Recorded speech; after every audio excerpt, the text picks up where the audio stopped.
Hello friend, today we will start our next chapter, that is fluid dynamics.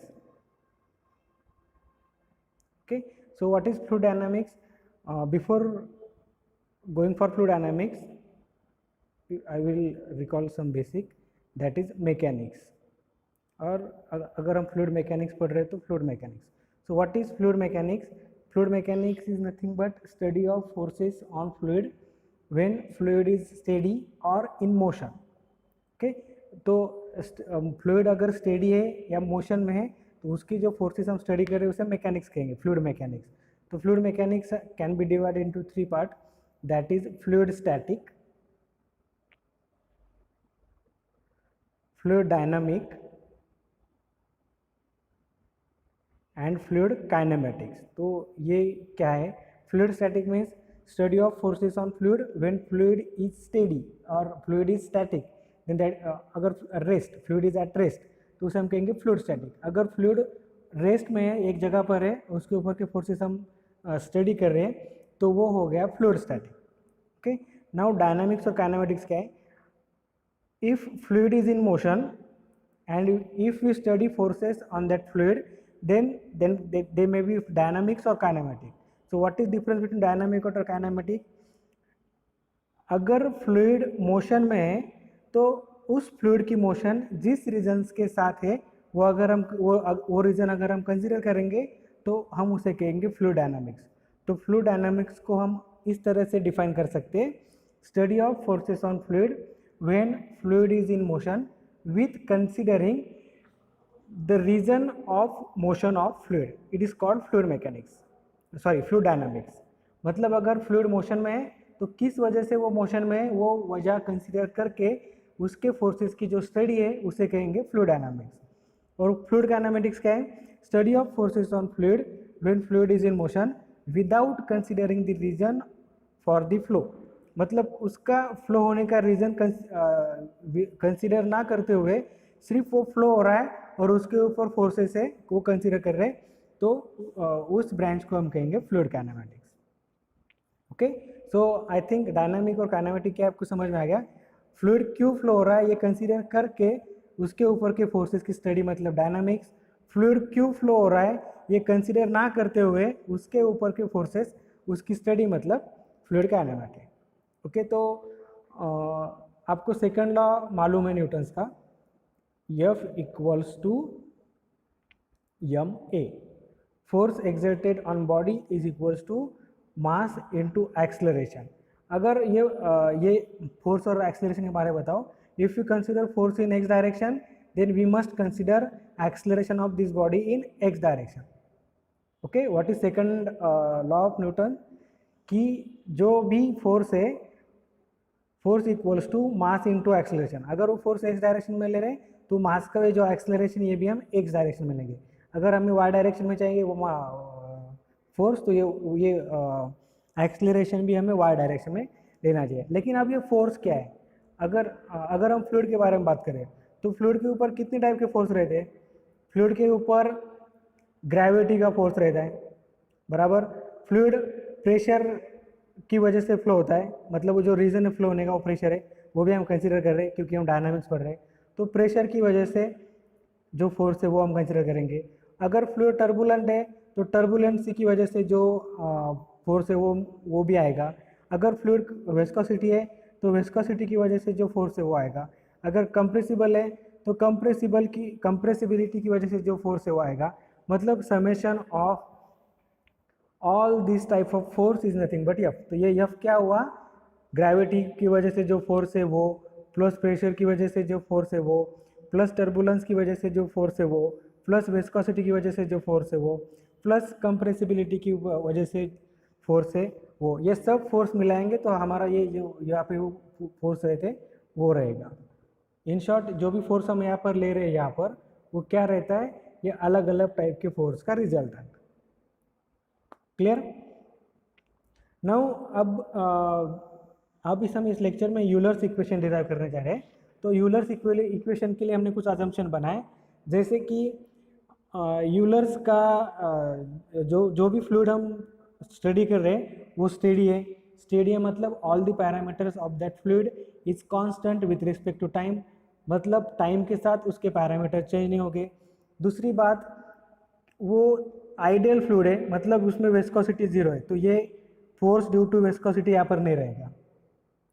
बराबर, जो भी fluid हम consider कर रहे हैं, सपोज वो हम अज्यूम करें कि इनकम्प्रेसिबल है, मतलब वो कंप्रेस नहीं होगा, तो फोर्स ड्यू टू इनकम्प्रेसिबिलिटी भी यहाँ पर नहीं आएगी, 0 आएगी।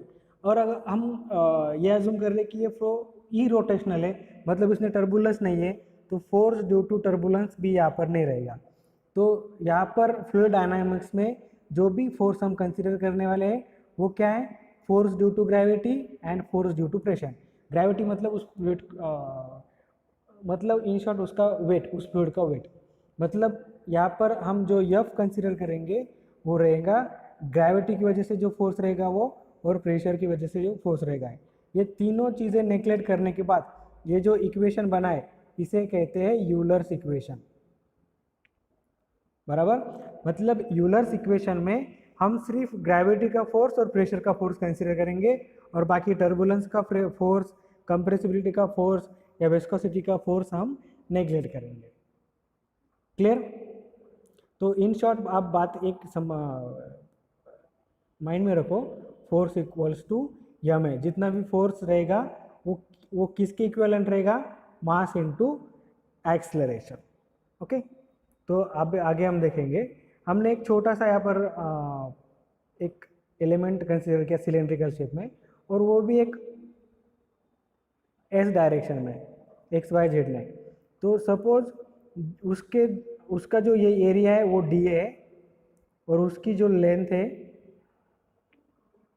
वो डी एस है। ओके, हम एस डायरेक्शन में कंसीडर कर रहे हैं एक्स वाई जेड में। उसका एरिया कितना है, क्रॉस सेक्शनल एरिया डी है, और उसकी लेंथ कितनी है, डी एस। ओके, अब दूसरी बात, उसके ऊपर सपोज नीचे से पी प्रेशर एक्ट हो रहा है, तो कितना प्रेशर एक्ट होगा, P into D A. Okay, अब ये जो प्रेशर है वो वैरी हो रहा है, तो सपोज उसका वैरी होने का जो रेट है उसे हम dough P by dough S कहेंगे। ओके, प्रेशर का जो चेंज होने का रेट है वो कितना है, dough P by dough S. Okay, तो अब मुझे बताओ, यहाँ पर प्रेशर पी है, अब ऊपर के सरफेस पे प्रेशर कितना रहेगा, कितना रहेगा, यहाँ पर पी है और उसका चेंज होने का रेट डो पी है। अब ये यहाँ से यहाँ तक जाने के लिए वो डी एस डिस्टेंस ट्रैवल कर रहा है, मतलब ये उसका रेट हो गया, इंटू डी एस कर दिया, तो इतने डिस्टेंस के लिए वो कितना चेंज हो गया हमें मालूम हो जाएगा। मतलब इसके ऊपर कितना प्रेशर फोर्स एक्ट होगा, पी प्लस ये उसका चेंज होने का रेट। क्लियर? अब इसके लिए मैं आपको दूसरा एग्जांपल देना चाहूँगा। सपोज हमारी व्हीकल है जो 40 किलोमीटर पर आवर से मूव कर रही है, ये क्या हुआ, रेट। ओके, मतलब dough P by dough S 40। तो हमें निकालना है कि वो 2 घंटे में कितना डिस्टेंस ट्रैवल करेंगे, तो हम कैसे निकालेंगे, सॉरी,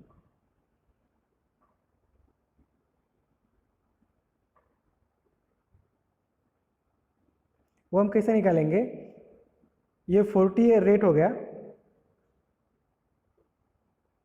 40 और 2 आवर्स में वो कितना डिस्टेंस ट्रैवल करेगी, 40 इंटू 2 मतलब 80 किलोमीटर। ओके, ये उसका रेट और ये उसका ड्यूरेशन।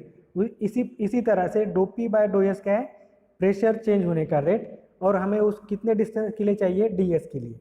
तो आप इसको रेट कंसीडर करो और डी एस को 2 आवर, आपको इजीली समझ आएगा। This is rate of change of pressure in S direction, और हमें चाहिए डी एस डिस्टेंस के लिए। तो ये क्या देगा, इतने डिस्टेंस के बीच में प्रेशर कितना चेंज हुआ, पहला प्रेशर पी था प्लस इतना चेंज हुआ, तो ऊपर के सरफेस पे कितना प्रेशर एक्ट होगा, P plus dough P by dough S into D S. Clear? और इसके साथ में अब ये तो प्रेशर फोर्स कंसीडर किया हमने दोनों तरफ से, और इसका वेट भी एक्ट करेगा जो डाउनवर्ड डायरेक्शन में। ओके, अब फिर से निकालता हूँ डायग्राम में।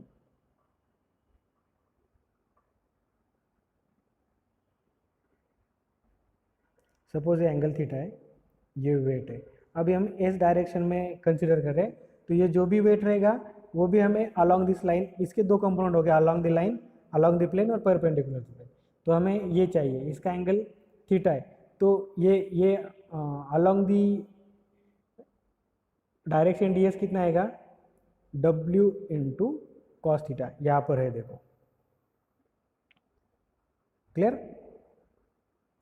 ओके मतलब हमें इसमें फोर्स निकालना है, तो हम फोर्स का इक्वेशन निकालना है, तो वो कैसे निकालेंगे, F equals to M A, तो अब हम एस डायरेक्शन कर रहे कंसिडर कर रहे हैं, तो F S equals to M into A S, ये एक्सलरेशन भी हमें एस डायरेक्शन में चाहिए। ओके तो जो कुछ बेसिक चीज़ें थी, जैसे कि प्रेशर P, तो इंटेंसिटी ऑफ प्रेशर P है, तो इस पे कितना फोर्स एक्ट होगा, P इंटू डी ए, ऊपर P plus dough P by D A, ये कैसा है मैंने आपको बताया, P plus dough P by dough S, और डिस्टेंस कितना ट्रैवल किया उसने, डी एस, ये उसका चेंज होने का रेट था, ये D P by do P by dough S, और this through this D S वो इतना चेंज होगा, ये होगा इंटेंसिटी ऑफ प्रेशर यहाँ पर into D A, pressure force यहाँ पर।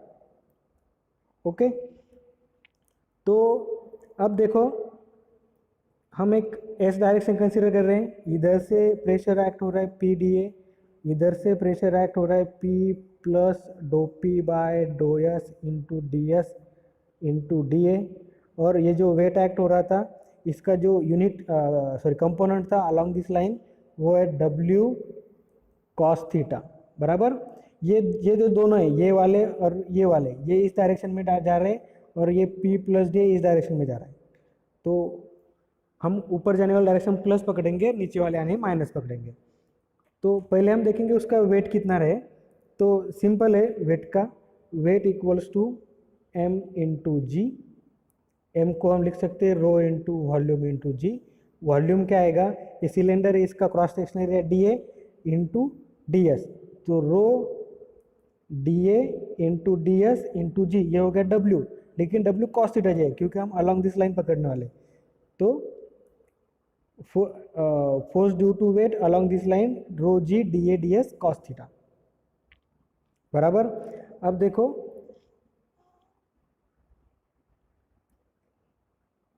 P इंटू डी ए माइनस, क्योंकि वो ऊपर के सरफेस का प्रेशर नीचे आ रहा है, P डो P by dough S into D S equals to D A, अगर आपने ब्रैकेट सॉल्व किया तो पी डी ए और ये पी डी ए कैंसिल हो जाएगा, यहाँ पर बचेगा minus dough P by dough S into D S.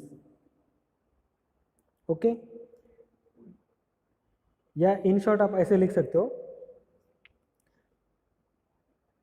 P D A minus P plus dough P by dough S into D S into D A minus weight का component rho D A D S G cos theta equals to 0, तो P D A cancel,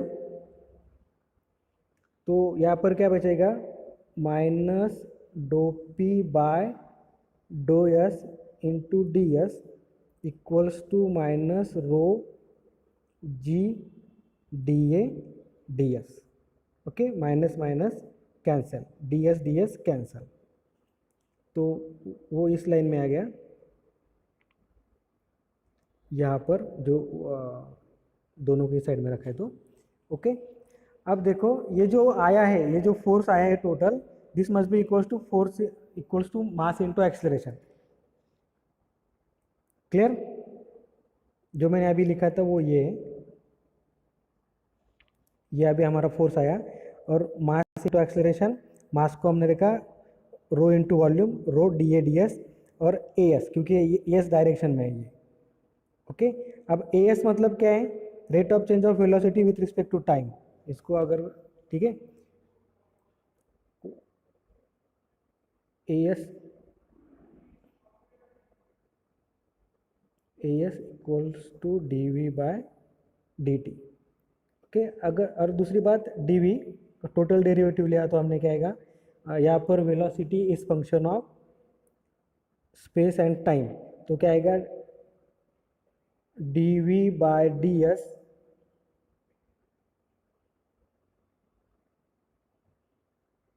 into ds plus dv by dt into dt total derivative.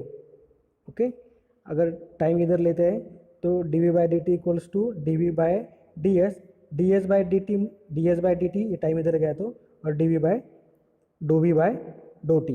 अब एक और चीज़ हमने क्या consider किया है कि ये फ्लो स्टेडी है। स्टेडी मतलब उसके जो सभी प्रॉपर्टीज़ है वो with respect to time constant है, मतलब उसकी वेलोसिटी भी with respect to time constant है। तो कांस्टेंट का डेरिवेटिव जीरो होता है, मतलब डो वी बाय डो टी को हम क्या लिख सकते हैं, जीरो, क्योंकि हमने स्टेडी कंसिडर किया है। दूसरी चीज़ D S by D T, rate of change of velocity in S direction with respect time, वो उसे हम वेलोसिटी ले सकते हैं। तो ये क्या आएगा, D V by D T डो V by dough S into we,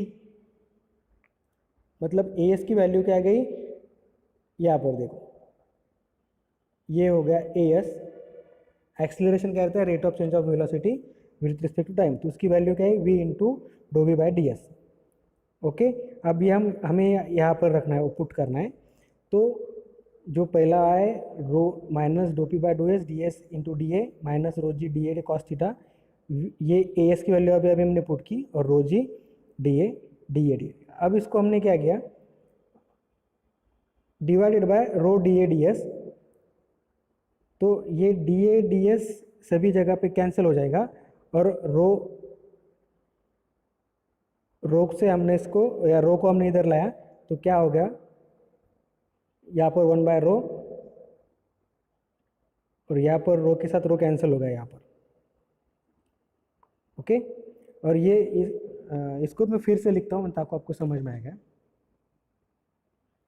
अब हमने क्या किया, D A D S D A D S D A D S cancel कर दिया। ओके, और ये इसको इधर भेज दिया, तो क्या बचे, क्या बनेगा वो, ये पहले लिखता हूँ वी, या पे इसने ये पहले लिखता हूँ, ये इधर गया डो पी, सॉरी पहले D A D S cancel, और ये रो को इधर भेजता हूँ, minus dough P by rho into डो एस, माइनस ये रो के साथ ये रो कैंसिल हो गया, G cos theta upon rho नहीं, इक्वल्स टू वी डो वी बाय डो एस। ये माइनस माइनस वाले इधर आएंगे तो प्लस हो जाएगा, इस साइड में जीरो रहेगा जो यहाँ पर लिखा है, बराबर। अब देखो डो P by dough S, but cos theta equals to D Z by D S. अब ये कहाँ से आएगा, ये वाली डायग्राम,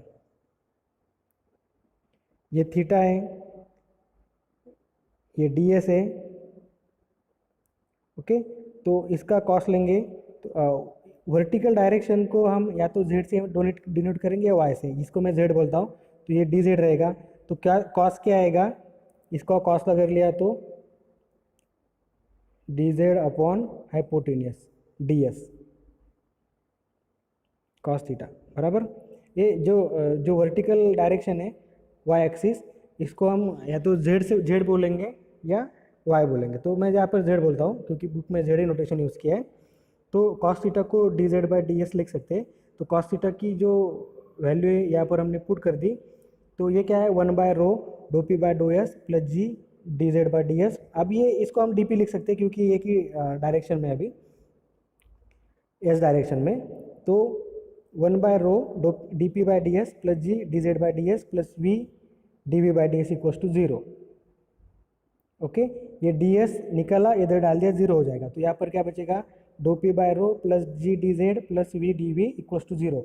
ये हो गया यूलर्स इक्वेशन। ओके, हमने इसमें सिर्फ प्रेशर और force due to gravity consider किया है। क्लियर, ये बात क्लियर हो गई। This is Euler's equation. अब इसके आगे बर्नौलीज इक्वेशन भी है। बर्नौलीज इक्वेशन क्या है, यूलर्स इक्वेशन को इंटीग्रेट कर दो, जो भी आपको मिलेगा वो बर्नौलीज इक्वेशन रहेगा। तो हम यहाँ पर यूलर्स इक्वेशन को इंटीग्रेट करते हैं, देखा, तो डो पी बाय रो अब वन रो तो with respect to pressure constant है, तो वो रो बाहर आएगा।